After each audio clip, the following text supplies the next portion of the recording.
Jak wyglądał niemiecki system edukacji w okresie rządów Hitlera? Jak dużą wagę architekci III Rzeszy przykładali do wychowania? Czy umierać za Führera chcieli tylko dorośli mężczyźni? Na te oraz pozostałe pytania odpowiedzi należy szukać we wstrząsającym reportażu autorstwa Gregora Zimmera pod tytułem Education for Death, który w Polsce ukazał się pod nazwą Jak wychować nazistę.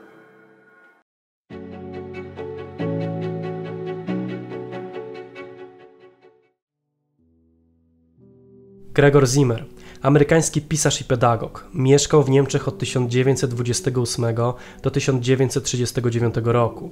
W tym czasie widział zarówno zmierzch niemieckiej demokracji, jak i dojście Hitlera do władzy, a przy tym stopniowe wprowadzanie jego zbrodniczej ideologii w życie. Na własne oczy widział formowanie się III Rzeszy, a jako pedagog zwrócił uwagę na jedną, bardzo niepokojącą kwestię, którą postanowił dokładnie zbadać. Krótko przed wybuchem wojny Zimmer odwiedził instytucje wychowawcze i edukacyjne na terenie III Rzeszy Niemieckiej. Nie było to oczywiście proste. Zanim to uczynił, musiał udać się do ministerstwa, by tam uzyskać zgodę na tego typu wizytację. Ostatecznie spotkał się z samym ministrem Bernardem Rustem, który tego typu pozwolenie wydał Amerykaninowi. Następnie Zimmer odwiedził wspomniane instytucje, by dokładnie przyjrzeć się temu, jak wygląda wychowanie w III Rzeszy Niemieckiej. Po uzyskaniu niezbędnych pozwoleń Zimmer zabrał się do pracy, która polegała na obserwacji i, w miarę możliwości, prowadzeniu rozmów z młodymi Niemkami i Niemcami. Państwo niemieckie uznało, że jest to całkiem dobra okazja do przedstawienia Amerykaninowi potęgi młodych Niemiec, w związku z czym bardzo chętnie prezentowano Zimmerowi nie tylko przebieg lekcji, ale również różnych ceremonii związanych z takimi organizacjami jak chociażby Hitlerjugend. Efektem jego dociekań stał się reportaż pod tytułem Education for Death, wydany w 1941 roku, czyli w środku konfliktu, do którego doprowadziły wydarzenia omawiane w książce. Na polskie wydanie należało poczekać stosunkowo długo, bowiem aż do tegorocznej jesieni. Reportaż Zimmera ukazał się we wrześniu 2021 roku nakładem wydawnictwa Znak Litera Nowa w tłumaczeniu Anny Kamińskiej, która zarazem odpowiada za niezbyt precyzyjnie, ale za to bardzo chwytliwie przetłumaczony tytuł, czyli Jak wychować nazistę.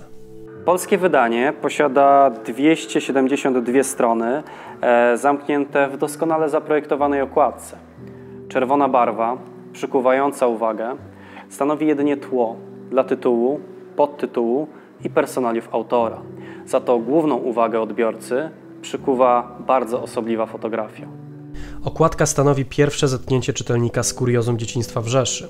Możemy bowiem dostrzec 4 chłopców w mundurach Jungvolku, organizacji zrzeszającej chłopców w wieku od 10 do 14 lat, którzy bawią się z małym kotkiem. Z jednej strony dzieci te są już indoktrynowane i uczone, że największą cnotą jest śmierć za Rzeszę i Führera, a z drugiej strony poświęcają się w pełni dziecięcej zabawie. Jest to jednak dopiero początek podróży po przerażającym systemie edukacji hitlerowskich Niemiec.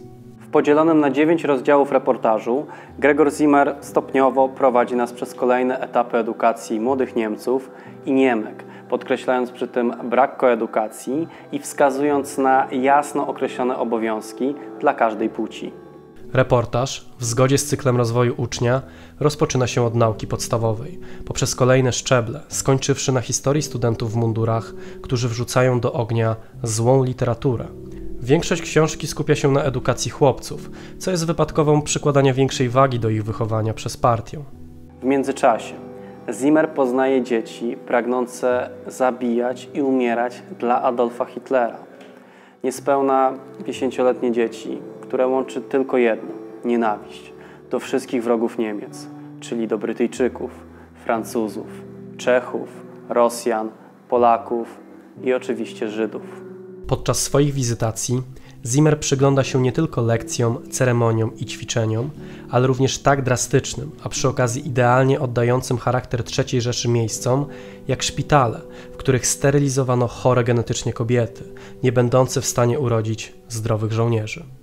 Mną wstrząsnęła przede wszystkim jedna konkretna scena, podczas której Gregor Zimmer odwiedził dom dla upośledzonych chłopców.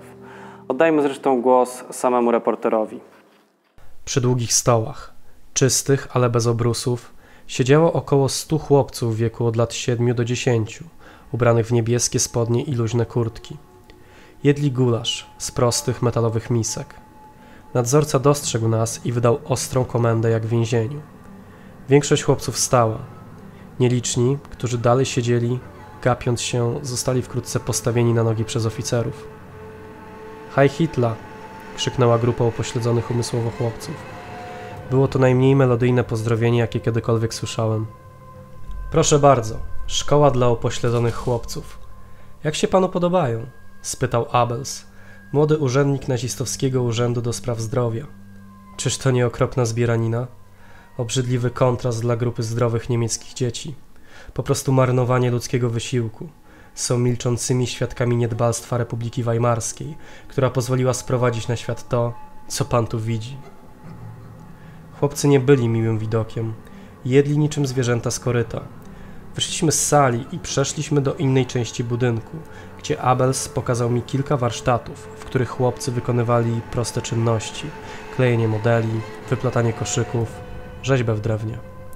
Zapytałem, czy pobierają jakieś lekcje hitlerowskiej ideologii i dowiedziałem się, że wszyscy musieli nauczyć się tak dużo o Hitlerze i jego ideach, na ile pozwoliły ich zniekształcone umysły. Większość przynajmniej nauczyła się mówić Heil Hitler. I dalej. Gdy Zimmer zostaje zaprowadzony przez funkcjonariusza do pobliskiej szopy, pomalowanej wewnątrz na biało, w której mieściło się szpitalne łóżko i szafka z medykamentami, dowiadujemy się, jaki los spotykał tych chłopców, a przy okazji dowiadujemy się o horrorze, jaki musieli przeżywać ich rodzice. Tutaj? Spytałem. Tu się to dzieje? Tak, tutaj, odpowiedział Abels. To jest Hitlerkammer. Jak to się robi? To nie pańska sprawa. Ilu? To zależy. Czasami kilku na miesiąc. A co z rodzicami? Spytałem. Sąd zdrowia prosi rodziców o podpisanie dokumentu, że zrzekają się dzieci na rzecz państwa. A jeżeli odmówią? Nie odmawiają. Takich wstrząsających historii jest oczywiście więcej. Stanowią one główną tematykę tego reportażu. W ostatnim rozdziale, zatytułowanym Edukacja dla życia, co jest parafrazą oryginalnego tytułu, czyli Education for Death, Gregor Zimmer doprowadza do pewnego porównania systemu amerykańskiego z systemem III Rzeszy Niemieckiej. I tutaj z dzisiejszej perspektywy i z dzisiejszej wiedzy następuje pewien dość mocny zgrzyt. O ile faktycznie ogólne założenia edukacji amerykańskiej były zdecydowanie bardziej liberalne i wolnościowe, o tyle trudno mówić, aby panowała w nim na przykład równość rasowa.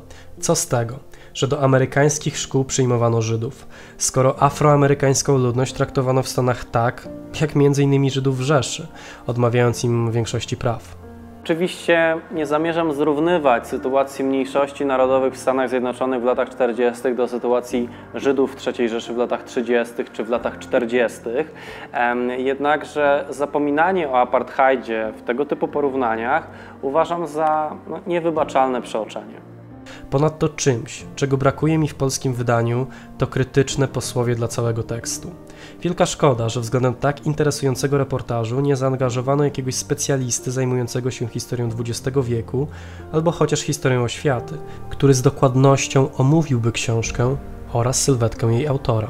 Tak naprawdę o Zimmerze, okolicznościach powstania i wydania tej książki nie dowiadujemy się w zasadzie nic.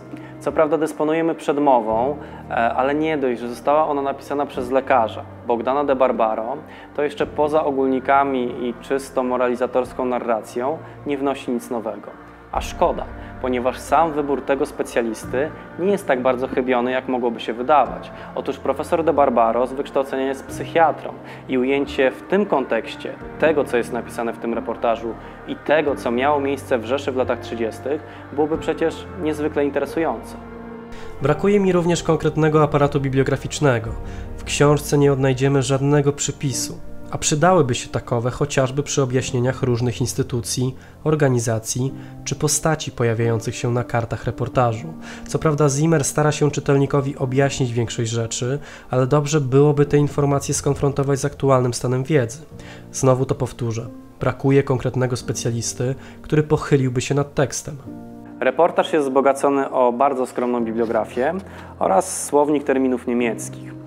Skromność tej bibliografii wyjaśnić należy tym, że została ona stworzona przez samego Zimmera, przy czym dysponował on jedynie wydawnictwami właśnie z lat 30. Jednakże z nieukrywaną przyjemnością i zainteresowaniem chciałbym zobaczyć aktualną bibliografię poświęconą tej tematyce, ale wracając, brakuje po prostu konkretnego specjalisty, który tego typu bibliografię i tego typu krytyczną analizę tekstu po prostu byłby w stanie przygotować. Najmocniejszym punktem wydania, poza świetnie zaprojektowaną okładką i oczywiście treścią, są fotografie, których możemy naliczyć aż 15. Kolorowe, wydane na ładnym papierze, są bez wątpienia czymś, czego zbyt często brakuje w podobnych publikacjach. Reportaż Zimmera jest książką, którą trzeba przeczytać. Jest ona dedykowana nie tylko dla pasjonatów II wojny światowej czy zainteresowanych historią III Rzeszy Niemieckiej, ale również dla wszystkich, których interesuje edukacja czy życie codzienne. Gwarantuję Państwu, że przeczytacie tę książkę jednym tchem, a przy okazji zrozumiecie, jak wiele złego może przynieść edukacja, gdy znajduje się w rękach szaleńców. Dziękuję Państwu za uwagę i do zobaczenia w kolejnym odcinku. Dziękujemy wszystkim naszym patronom za wsparcie. W dzisiejszym odcinku pragniemy serdecznie pozdrowić panów Huberta Kędziorka, Piotra Bulicę, Adriana Martynowicza, Michała Sapkę i Rudolfa Miczkę.